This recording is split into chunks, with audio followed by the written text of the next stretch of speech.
Hello, this is Dr. Daniel Barth with Funderstanding.com, teaching students today about the way engineers and scientists use the knowledge of physics and forces to build ultra-strong structures such as highway bridges or massive skyscrapers can be challenging.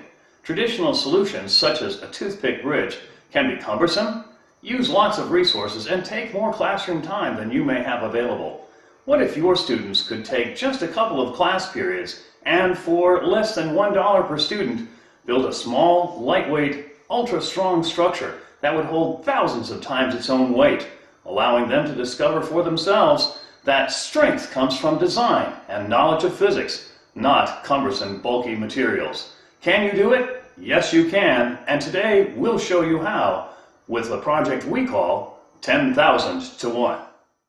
Now, we've gathered the materials together that you'll need to build your 10,000 to 1 balsa hex box. We have the hex box plan, which you downloaded. It's the last page on your 10,000 to 1 document.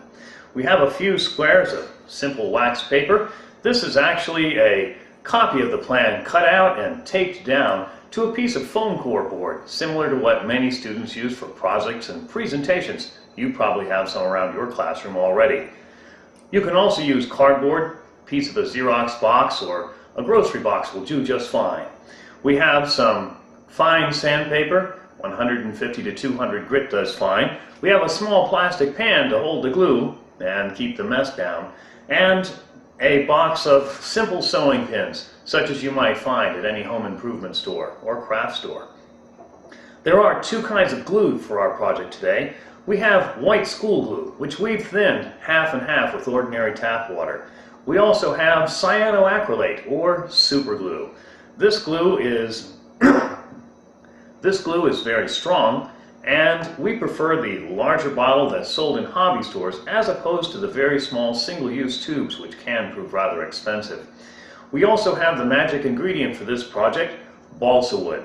These sticks that will be used to build the projects, and you can see they're quite flexible here, these are only 1/16 by 1/16 inch sticks. And to get them, we've taken a plank here, 4 inches wide by 30 long by 1/16 thick, and we've used this small device called a balsa stick cutter or balsa stripper to cut the very thin 1/16 inch strips. This single plank, which sells for $2 to $3 in most hobby stores, can provide enough wood for a class of 30 to 40 students, each to build their own box. Now it's time to start cutting our wood and assembling our plan. In order to do this, we need to use a sharp instrument. We're using a single-edged razor blade here. You can also use an X-Acto type hobby knife. Of course, extreme care needs to be used with such implements, and your students need to be mature enough to handle the task. Let's begin by taking the razor knife, and we're going to make a nice cut, making sure the end is square. Now I'm going to line up my piece of wood right on top of the plan, and I'm going to use this to cut life-size pieces. So I'm going to go ahead and quickly cut 1, 2,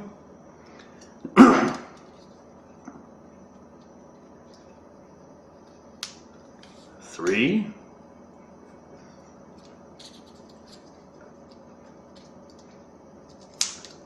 4,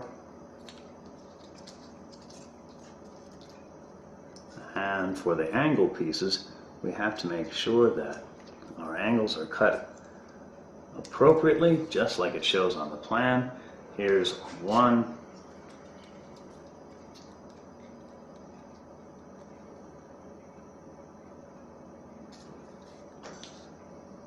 2,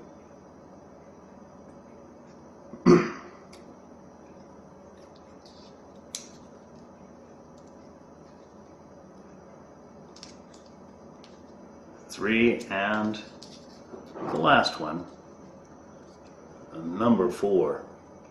Now, although you might notice that I cut quickly, I've also been doing this for a good many years, and you need to encourage your students to take their time, keep the razor lined up perpendicularly so that all the cuts are square and true.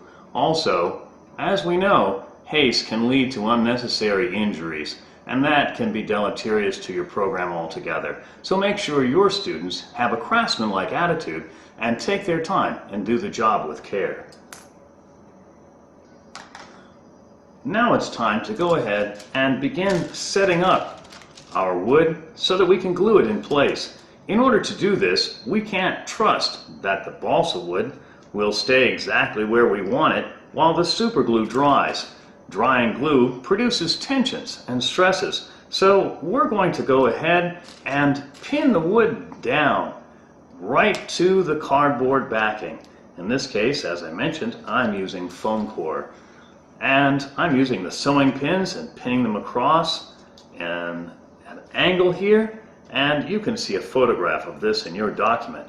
But I'm pinning these down and making sure that each piece stays where it belongs. As you can see, we've got the inner 4 pieces all fixed in place now, and we're going on to attach the outer sides. In each case, I'm simply making sure that the balsa wood touches the edge of the piece next to it. The super glue is a thin fluid and will flow easily into the gap between the 2 pieces of wood, sealing them together very tightly. You'll also notice that I'm putting pins in that don't come near to the places where the glue will go. We certainly don't want to be gluing our pins and project together. You'll also notice that I've got waxed paper in between the plan and the wood. If I don't do this, when I put the super glue down, I'm going to be super gluing the wood right to the cardboard, and that doesn't benefit anything. Now, we've got our 2 side pieces here. We're putting on the last 2. It starts to look rather like a porcupine, doesn't it? There's a lot of little sticks and pieces here. Occasionally, we find, like I do now, that I've got a piece that's a little bit too long. This is easily remedied. I'm just going to take my razor knife here and trim an extra piece. There we go. Now we're the right length. And again, this sort of check and evaluate, test and compare your result to the plan and expected is the sort of good scientific behavior that we want to encourage in students. This sort of craftsmanship in the laboratory promotes a great deal of higher level thinking, planning, and good use of resources. Now, we've got our last piece to fit in, and it looks like it fits just nicely. So we're going to go ahead and pin the last one down, and once we get this one in place, we'll be ready to apply the glue. One of the main problems with this project is students tend to use too much glue. There's 2 methods to solving this, but the easiest one is what I refer to as dip and dab. We have a bottle of glue here. I'm going to go ahead and put a couple of drops right on the wax paper. Now, I'll simply take a scrapped piece of balsa and I'll dip it into the glue and then dab it onto the joint. It really doesn't take much super glue to make a very powerful structure. And so we're dipping and dabbing. The pins, of course, make sure that the balsa pieces don't shift as the glue dries. Now, many of us think of cyanoacrylate or super glues as being instant. In fact, nothing could really be farther from the truth. Super glues dry well when they cure. They don't really dry the way water-based white glues do. So we have to allow the glue to cure. Normally, when you press 2 pieces together, the pressure helps the glue to form a super thin layer that cures quickly. Here, we can't apply a great deal of pressure to the now fragile balsa structure, so we simply have to allow the glue time to cure on its own. Although they say super glue is instant and dries in seconds, our classroom experience shows that you need 5 to 8 minutes to ensure that the project is properly dry. Once it is dry, then you can simply unpin the pins and peel the balsa carefully away like a sticker off of a backing. We'll be showing you how that works after we let our project dry for the next 8 minutes. Now,